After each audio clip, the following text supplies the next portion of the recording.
मध्य प्रदेश लोक सेवा आयोग की तरफ से सहायक यंत्री यानी कि असिस्टेंट इंजीनियर की पोजीशन पर नोटिफिकेशन आपकी आ चुकी है। अब यहाँ पर आप नोटिफिकेशन देख पा रहे होंगे। तो राज्य अभियांत्रिकी सेवा परीक्षा 2025 का विज्ञापन जारी कर दिया गया है। इसमें आपकी जो परीक्षा होने वाली है वो आपकी 22 मार्च 2026 को होगी। प्रवेश पत्र यानी कि एडमिट कार्ड ये आपको 12 मार्च 2026 को मिल जाएगा। इसमें ऑनलाइन आवेदन करने की जो अंतिम तिथि है वो आपकी 19 फरवरी 2026। अब इसमें कब से आपके ऑनलाइन एप्लीकेशन स्टार्ट होगी, कब से आप ऑनलाइन आवेदन इसमें कर पाएंगे, तो वहां पे कि दिनांक यहाँ पे देखिए लिखा है 20 जनवरी 2026 से लेकर 19 फरवरी 2026 तक आप इसमें आवेदन कर सकते हैं। यानी कि स्टार्टिंग जो डेट है वो आपकी है 20th ऑफ जनवरी 2026 और इसकी लास्ट डेट है 19th ऑफ फरवरी 2026। यानी इस डेट तक आप इसमें अप्लाई कर सकते हैं।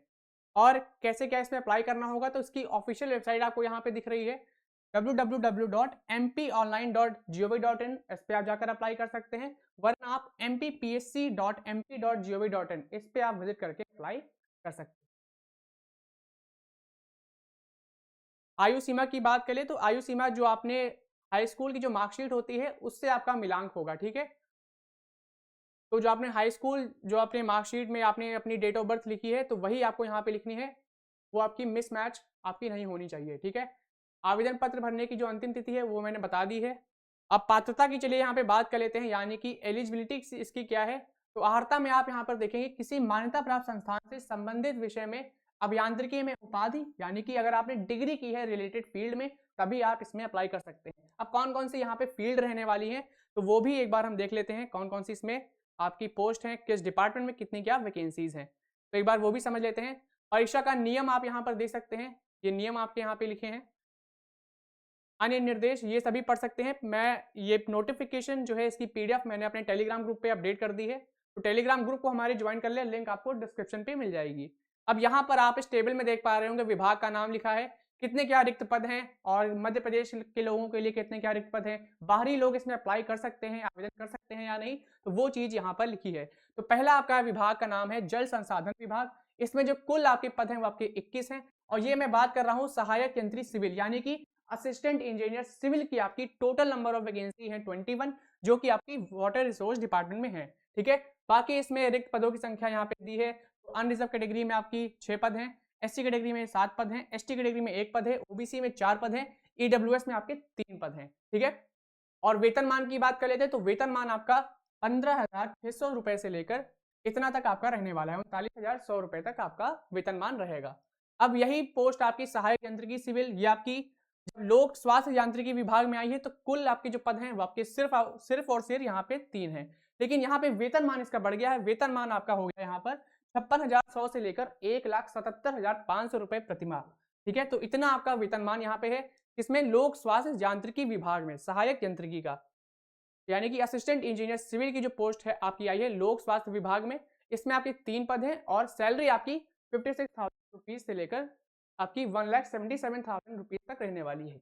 नेक्स्ट आपकी जो पोजीशन है वो आपकी है सहायक यंत्रिकी विद्युत यांत्रिकी यानी इलेक्ट्रिकल मैकेनिकल मैकेनिकल की है, असिस्टेंट इंजीनियर की। ये आपकी जल संसाधन विभाग में आई है। कुल पदों की संख्या यहाँ पे है 7। बाकी आप यहाँ पर कैटेगरी वाइज देख सकते हैं, यहाँ पर नंबर ऑफ वैकेंसी मेंशन्ड है। और इसके अलावा वेतनमान की बात कर लेते हैं तो 15,600 से लेकर 39,100 रुपए प्रतिमाह तक आपका वेतनमान यहाँ पर रहने वाला है। यही वैकेंसी आपकी कृषि में भी आई है, सहायक कृषि यंत्री यानी असिस्टेंट इंजीनियर एग्रीकल्चर में भी आई है वैकेंसी, जिसके आपके कुल पद हैं वो आपका सिर्फ और सिर्फ 1 पद है, और ये 1 पद आपका किसान कल्याण तथा कृषि विकास विभाग में आपका है। इसमें जो वेतनमान है कृषि के लिए तो वो भी आपका 15,600 से लेकर 39,100 रुपए प्रतिमाह तक रहने वाला है। तो ये तो हमने बात के लिए कितनी क्या नंबर ऑफ वैकेंसी है और इसमें सैलरी कितनी क्या आपको मिलेगी। अब पद का विवरण आप यहाँ पर देख पा रहे होंगे, पद का विवरण आपको यहाँ पर दिख रहा है, यहाँ पर दिख जाएगा। तो पद का विवरण आप यहाँ पर देख सकते हैं। पद का नाम मैंने आपको बता ही दिया है, सहायक यंत्रिकी सिविल यानी कि असिस्टेंट इंजीनियर सिविल।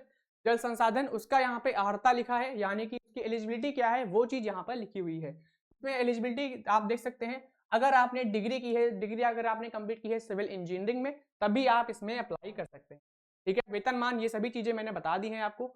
यही सेम आपका जितने भी सिविल इंजीनियरिंग की पोस्ट है सब में आपका यही है। अगर आपने डिग्री कंप्लीट की है सिविल इंजीनियरिंग में, बी बीटेक अगर आपने किया है तो फिर आप इसमें अप्लाई कर सकते हैं। सेम आपका यही आपका सहायक यंत्रिकी विद्युत और यांत्रिक विभाग का है, यानी इलेक्ट्रिकल और मैकेनिकल के लिए भी यही है। अगर आपने डिग्री कंप्लीट की है इलेक्ट्रिकल या मैकेनिकल ब्रांच में तो आप इसमें अप्लाई कर सकते हैं। और सहायक कृषि यंत्री की बात करें यानी कि असिस्टेंट इंजीनियर एग्रीकल्चर डिपार्टमेंट में अगर हम बात करें जो वैकेंसी आपकी आई है, अगर आपने डिग्री कंप्लीट की है एग्रीकल्चर इंजीनियरिंग में तभी आप यहाँ पर अप्लाई कर सकते हैं। ठीक है, यही आपका यहाँ पे हिंदी में लिखा हुआ है। कृषि इंजीनियरिंग में मान्यता प्राप्त विश्वविद्यालय से स्नातक कम से कम द्वितीय श्रेणी में आपका होना चाहिए, तभी आप इसमें आवेदन कर सकते हैं। किस पोस्ट पर? सहायक कृषि यंत्री की पोस्ट पर। और बाकी मैंने इसका वेतनमान आपको बता दिया है। आयु सीमा आप यहाँ पर देख सकते हैं, आपकी जो न्यूनतम आयु है वो आपकी 21 वर्ष होनी चाहिए, तो अधिकतम आपकी 40 वर्ष यहाँ पे रखी गई है। लेकिन इसमें एज रिलैक्सेशन भी प्रोवाइड किया जाता है। जो रिजर्व हमारी कैटेगरी कैंडिडेट्स हैं, SC ST, उनको यहाँ पे कुछ छूट मिलती है, एज रिलैक्सेशन उनको मिलता है।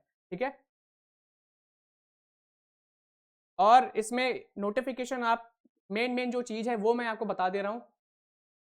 अब बात कर लेते हैं इसका सिलेक्शन का प्रोसीजर यहाँ पे कैसा क्या रहने वाला है, एक बार वो डिस्कस कर लेते हैं। यहाँ पे आपका सिलेक्शन कैसा क्या रहेगा। डेट आप यहाँ पर देख सकते हैं।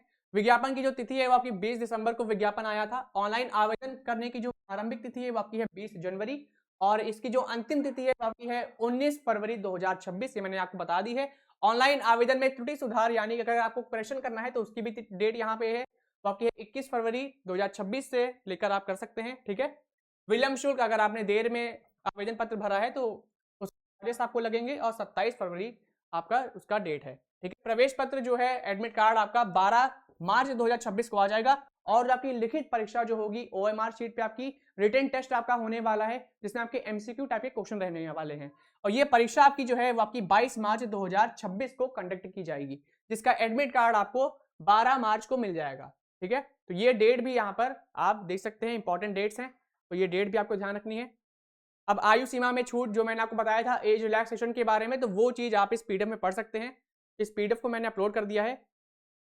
बाकी जो मेन इंफॉर्मेटिव है, रिटन एग्जामिनेशन का पैटर्न यहाँ पे कैसा क्या रहेगा वो चीज एक बार डिस्कस कर लेते हैं।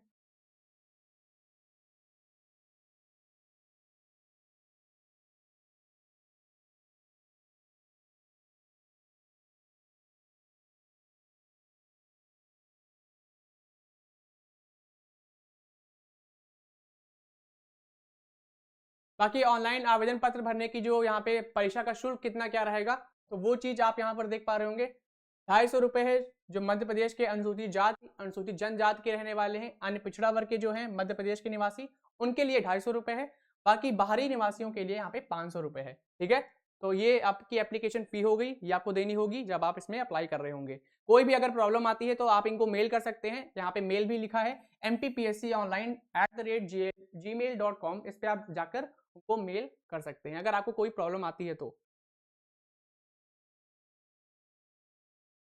बाकी यहाँ पर फॉर्मेट दिया हुआ है, तो ये फॉर्मेट आप पढ़ सकते हैं, क्या क्या इसमें डॉक्यूमेंट्स रहेंगे, तो वो चीज़ आप नोटिफिकेशन में पढ़ सकते हैं। ये नोटिफिकेशन मैं अपलोड कर दूंगा अपने चैनल पे, तो वहाँ से आप ये पढ़ लेना पूरा।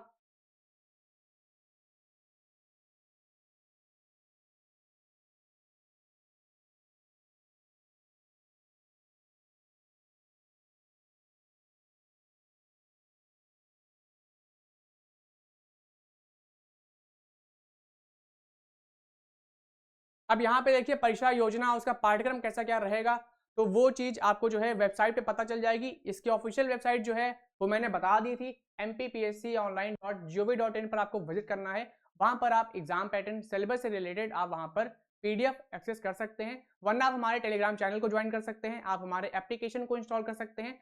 सिलेबस की PDF मैंने वहां पे अपलोड कर दी है, तो वहां से आप उसको एक्सेस कर सकते हैं, अपना सिलेबस देख सकते हैं, क्या क्या आपका इस एग्जाम में पूछा जाएगा। ऐसे ही जॉब रिलेटेड अपडेट्स के लिए हमारे चैनल रैंकिंग पीडिया एजुकेशन को अभी सब्सक्राइब कर लें। धन्यवाद।